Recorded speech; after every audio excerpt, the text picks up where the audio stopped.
F'Lulju, meta s-segwaċi tat-televiżjoni jibdew majnaw xi ftit, l-istazzjonijiet One żammew posthom fost l-iktar segwiti b'udjenzi b'saħħithom li laħqu l-għexieren ta' eluf ta' kuljum.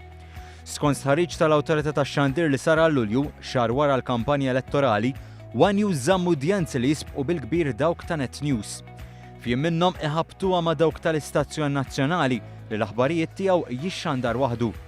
Fi-ġranet minnhom l-udjenzi huma 4 jew 3 darbit iktar minn dawk tal-istazzjon tal-Partit Nazzjonalista. L-udjenza massima għal One News tlaħħaq is-47,000 persuna, dik ta' Net qatt ma taqbes 22,000.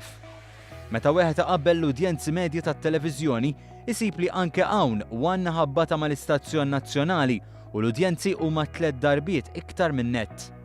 Fil-waqt li TVM għandu udjenza medja ta' 23%, One għandu udjenza medja ta' 19.8% u Net 6.4%. L-aħbarijiet u l-ġrajiet baqgħu l-iktar segwiti warahom segwiti drama. One Radio kaxkar l-istazzjonijiet l-oħra b'udjenza medja li tlaħħaq l-24.7%. Segwa lil One Radio Bay Radio b'udjenza medja ta' 11.4%.